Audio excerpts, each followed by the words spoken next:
Chấm rib xuống trong cờ lạnh thì chúng mai một lại ngày ok phi slide cà phê mua cà phê thì đấy cà phê salad cho một không anh ấy có phép từ trực tiếp ô tô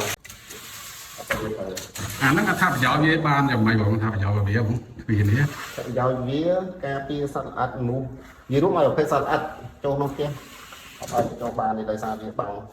វាមានសំណើបាំងខ្យល់ចូលធម្មតាពេលយើងត្រូវការ